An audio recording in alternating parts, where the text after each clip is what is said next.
Perumpamaan yang diangkat oleh Yesus di sini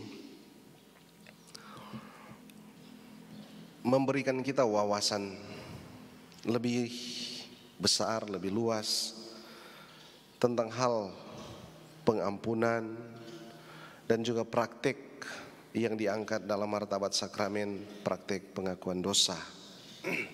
Sesungguhnya setiap kali orang berbuat dosa, ia berhutang terhadap Allah. Ketika ia melakukan sesuatu yang tidak baik, tidak benar, ia menjadi berhutang terhadap Tuhan. Dan yang namanya hutang, sebagaimana diilustrasikan dalam perumpamaan hari ini, itu berarti harus dibayar. Kalau ada saya ambil sekian 10.000 dari Andre sebagai utang, ini harus saya kembalikan juga 10.000. Perumpamaan di sini mengangkat bahwa ada seorang hamba yang berhutang terhadap raja, dan hamba ini tidak mampu membayar, maka dia datang kepada raja, minta belas kasih. Itu bagaikan dalam praktek pengakuan dosa, kita berhutang kepada Tuhan, kita datang kepada Tuhan, minta belas kasih, minta pengampunan. Dan raja tadi membebaskan dia dari hutangnya. Hutang yang harus dibayar sekarang dihapuskan. Demikianlah di dalam praktik pengakuan dosa. Tapi cerita selanjutnya, hamba ini sudah dihapuskan hutangnya. Ternyata ada orang lain berhutang sama dia. Ketika orang itu datang sama dia, dia pergi tuntut, bayar hutang. Ketika raja mengetahui hal itu, ketika raja mendengar hal itu, ketika Tuhan mengetahui hal itu, dia panggil, engkau karena belas kasih dan karena engkau memohonnya, aku menghapuskan hutangmu. Sekarang engkau berbuat sebaliknya terhadap orang yang berhutang kepadamu. Disebut di sini tuannya itu marah, raja itu marah dan menyerahkan dia kepada algojo. Dengan menyerahkan kepada algojo, itu berarti dia diserahkan kepada eksekutor, atau kita sebut juga penghakiman. Yang menarik adalah juga bahwa dalam Injil hari ini disebutkan Petrus datang kepada Yesus dan berkata, sudah lama dia ikut Yesus, jadi dia tahu salah satu ajaran Yesus adalah mengampuni. Tapi mengampuni yang bagaimana? Mungkin dia tanya-tanya di dalam perjalanan, maka kali ini dia sudah tidak tahan, dia tanya, Tuhan, sampai berapa kali harus mengampuni?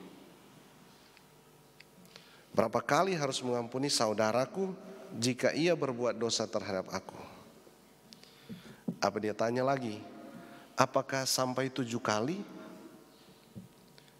Dia ingin mendapatkan penjelasan tapi juga peneguhan. Kenapa peneguhan? Karena sesungguhnya dalam tradisi orang Israel atau orang Yahudi yang berakar dari perjanjian lama, kita ingat Petrus ini seorang Yahudi, maka ajaran dan kebiasaan budaya keyahudian itu lekat dengan dia, dekat dengan dia. Maka dia tanya, sampai 7 kali harus mengampuni? Karena di dalam catatan perjanjian lama terutama, kita mengetahui angka 7 itu mempunyai makna. Makna angka 7 adalah satu angka kesempurnaan atau angka maksimal. Kenapa disebut demikian? Karena catatan-catatan dalam perjanjian lama mengangkat bahwa Tuhan bekerja pada waktu penciptaan sampai 6 hari. Hari ke-7 itu semua sudah genap, sudah sempurna, sudah selesai. Maka dia beristirahat di hari ke-7. Kejadian 2 ayat 2 dan ayat 3 mencatat hal itu. Ketika Allah pada hari ke-7 telah menyelesaikan pekerjaan yang dibuatnya itu, berhentilah ia pada hari ke-7 dan segala pekerjaan yang telah dibuatnya itu. Ayat 3 mencatat, lalu Allah memberkati hari ke-7 itu. Ia menguduskannya karena pada hari itulah ia berhenti dari segala pekerjaan penciptaan yang telah dibuatnya. Jadi pekerjaan menciptakan ia sempurnakan sampai hari ke-7. Maka penafsir kita juga boleh menerima hal itu, mengangkat bahwa, memaknai bahwa angka 7 ini adalah satu angka kesempurnaan. Dan belum cukup sampai di situ. Ketika terjadi perselisihan antara Kain dan Habel, ini cerita selanjutnya sesudah penciptaan, ada Adam dan Hawa, dan sesudah Adam dan Hawa ada Kain dan Habel. Ketika Kain membunuh Habel,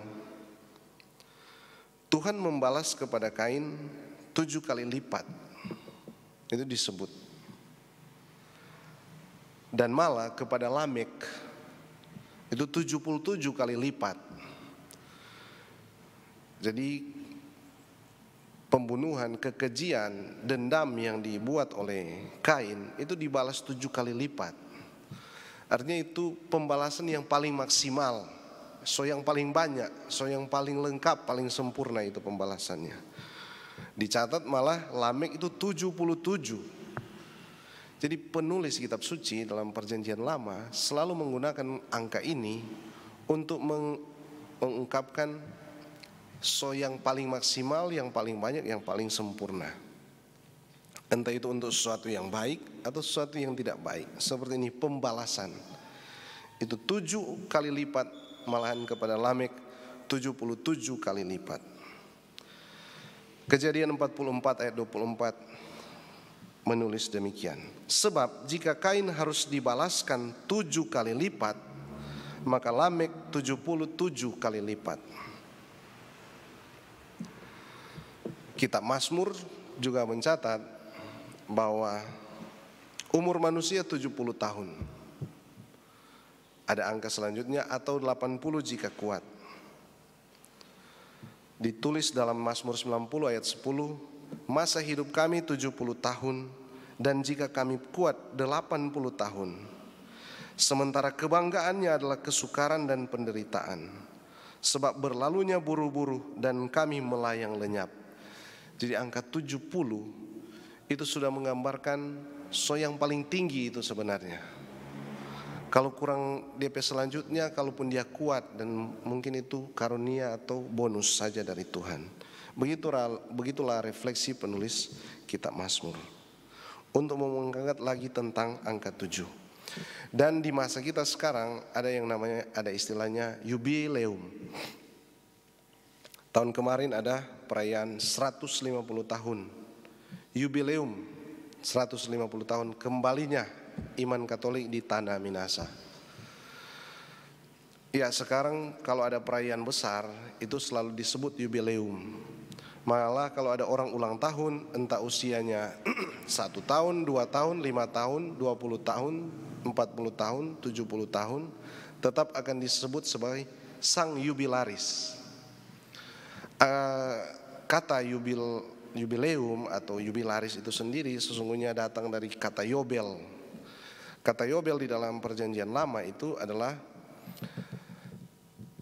perkalian dari 7 kali 7 hari. 7 kali 7 tahun sebenarnya.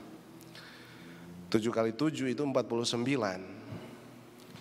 Jadi tradisi Israel itu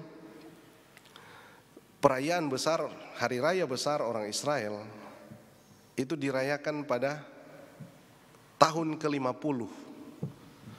Dan tahun ke-50 itu adalah perkalian dari 7 kali 7 tahun, 49. Besoknya atau tahun berikutnya itu sudah perayaannya 50. Itu yang disebut dengan tahun jubileum, tahun rahmat Tuhan. Tuhan menyertai perjalanan bangsa Israel, Tuhan menyertai perjalanan keluarga-keluarga, Tuhan menyertai perjalanan umat beriman, dan dirayakan pada tahun ke-50. Tahun ke-50 itu adalah tahun yang merupakan perkalian dari angka 7 dikali 7 tahun. Dan kemudian kita bawa dalam tradisi modern, semua jenis perayaan yang berhubungan dengan Tuhan itu disebut jubileum.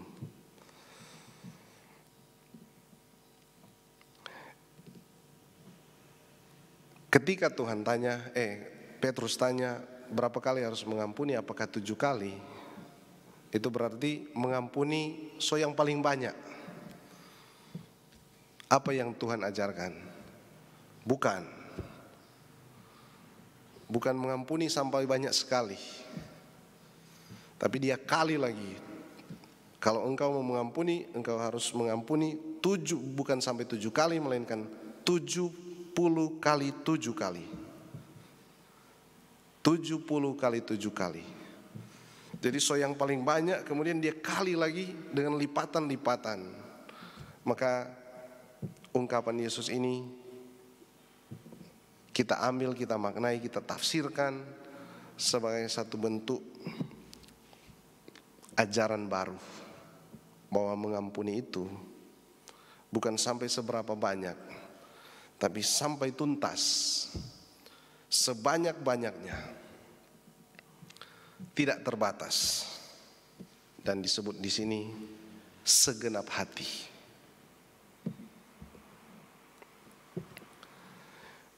Dalam Matius 5 ayat 23, ini berhubungan juga dengan kehidupan harian umat beriman. Seringkali orang tanya-tanya, kita rajin berdoa, kita rajin bawa persembahan, bawa sesuatu ke gereja untuk kepentingan bersama, tapi rupa Tuhan tidak jawab-jawab kita berdoa. Atau mungkin Tuhan tidak terima tapi persembahan, entah persembahan diri, tenaga, materi, dan sebagainya. Ternyata ingat bahwa dalam Matius 5 ayat 23 itu dicatat, apabila engkau mempersembahkan kurban di atas mezbah dan engkau teringat akan sesuatu yang ada di dalam hati saudaramu terhadap engkau, tinggalkan itu persembahan, pergi berdamai dulu dengan dia, pergi ampuni dia, saling mengampuni, baru datang terus itu persembahan. Baru datang terus itu orang punya doa, minta-minta, Pak Tuhan tidak pernah kasih, padahal dia belum berdamai dengan sesamanya, dia belum berdamai di dalam keluarganya, dia belum mengampuni. Sangat relevan untuk hidup kita. Lalu mungkin umat boleh ulangi di rumah, kita sering berdoa-doa Bapa kami, Kang, Bapa kami yang ada di surga, dimuliakanlah namamu, datanglah kerajaanmu, jadilah kehendakmu di atas bumi seperti di dalam surga. Berilah kami rezeki pada hari ini, dan ampunilah kesalahan kami. Itu tidak titik. Dan ampunilah kesalahan kami seperti kami pun mengampuni yang bersalah kepada kami. Itu baru titik. Jadi jangan potong. Dan ampunilah kesalahan kami, titik. Belum tuntas, belum selesai, tidak lengkap. Torang cuma minta-minta pengampunan, torang sendiri tidak mengampuni sesama.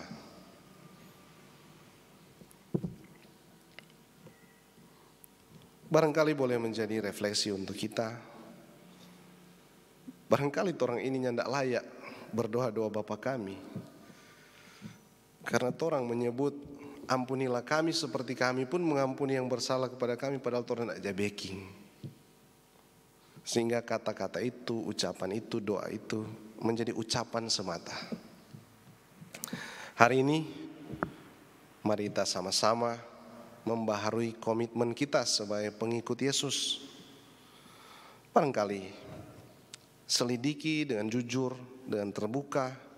Di dalam hati kita masih ada kebencian, masih ada dendam, masih ada yang kita ingat di belakang.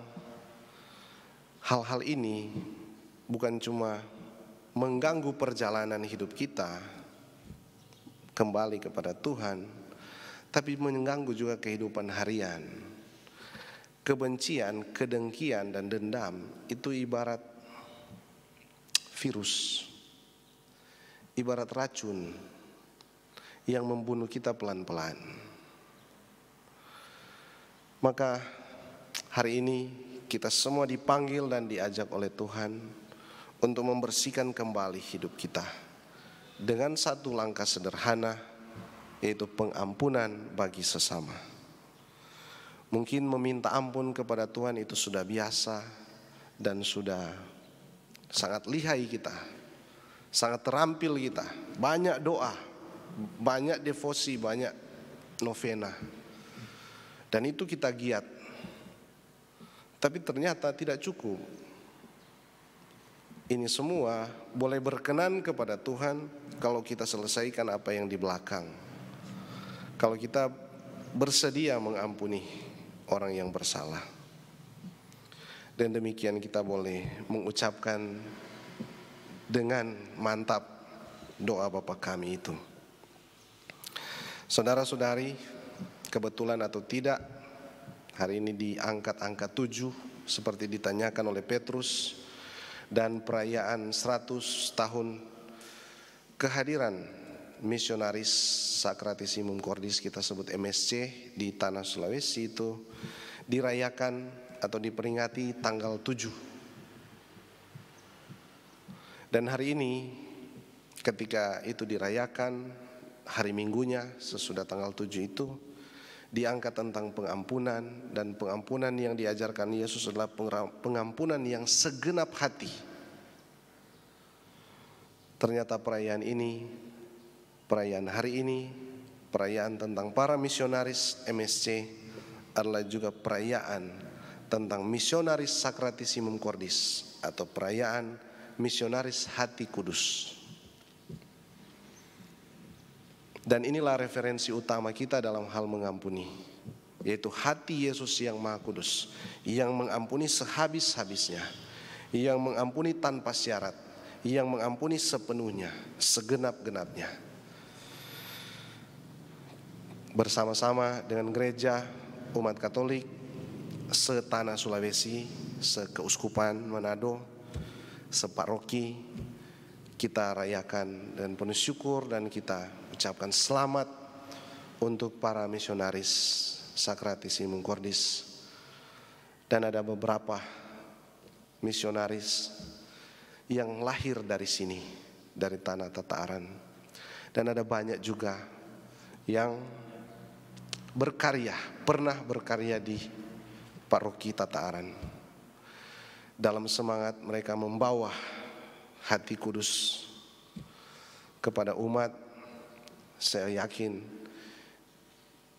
setelah sekian tahun lamanya ada banyak juga yang tertanam di dalam kehidupan kita. Dan itu membantu perjalanan kita sebagai gereja, sebagai umat beriman.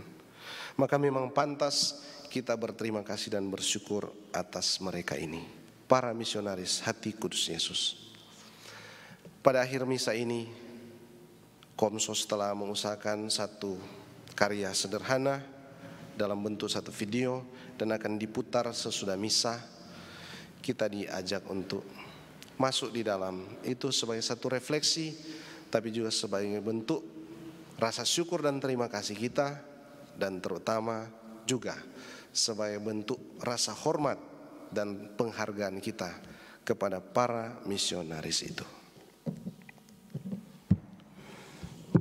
Saudara-saudari, sekarang mari kita berdiri dan membaharui